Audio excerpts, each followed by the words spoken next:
Hello Uplanders, I'm YK2012, founder of the Upland Guide. It's Friday, March 24th, and this is your Upland Guide update. In the absence of the regular Upland update hosted by X1 the Gamer, I am unofficially taking over this week because X1 and the Upland team is currently at the GDC, which is the Game Developers Conference. There's a ton of things that happened in Upland this week, and let's jump right into it. If you're brand new to Upland, they just launched the Explorer Center, which is a user guide that will help you enter the metaverse and find out what to do. Now, you don't have to worry, I'm not going anywhere. I'm still going to be creating content about everything that's going on in Upland and teaching you how to play as well. I welcome the competition that Upland might bring in terms of onboarding people and teaching them how to play, but one thing that Upland is unable to do is to teach you guys strategies. So you can always rely on the Upland Guide to be here to offer up different insights and different ways that you can play, earn, and connect in the metaverse. Upland just announced their second hackathon. This one is in coordination with the EOS Network Foundation. EOS is the blockchain that Upland is built on. There are two different hackathon tracks as well as a design track. We know that Upland has a partnership with FIFA, which started just before the Qatar World Cup in 2022, and their next main event is the Women's World Cup in July, which is going to be both in New Zealand and Australia. The first hackathon track is specifically for the FIFA World Cup track, where they're looking for people to create a unique experience using FIFA legits.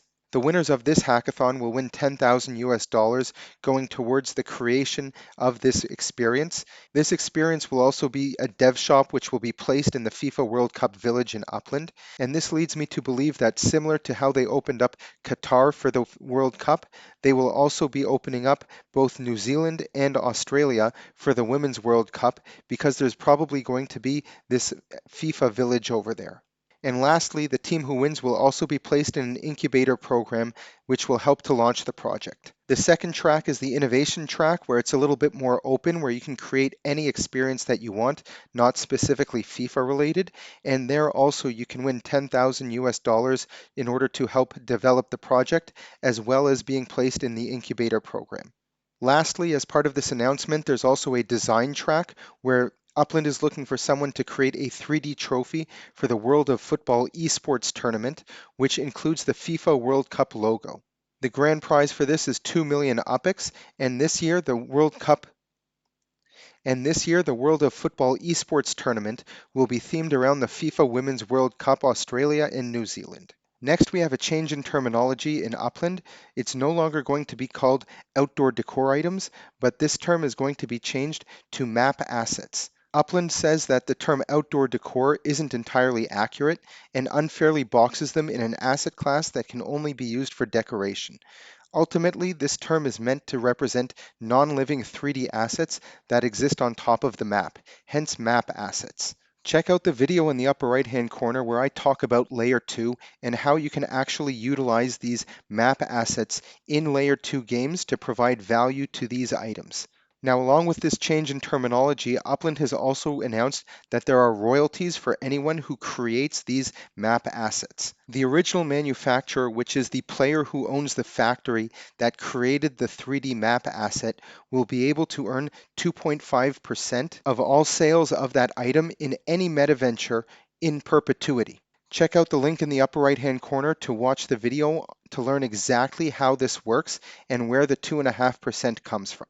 These royalties are relevant for map assets and structure ornaments. Upland has also announced that players are able to register to create their own structure ornament manufacturing plant as well as showrooms.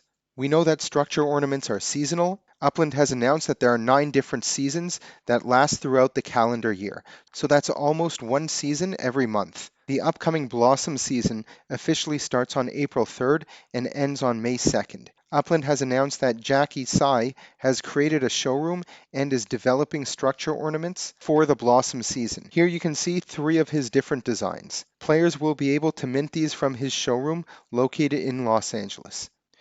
FIFA's embargo on video highlights is over, so Upland spotlights are now completely visible. If you want to learn more about these spotlight mementos, take a look at the link in the upper right hand corner.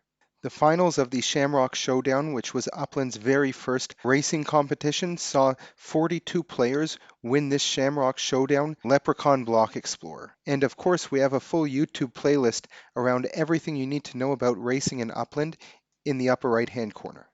And last but not least, Upland had a sale and giveaway of ultra rare properties in Staten Island.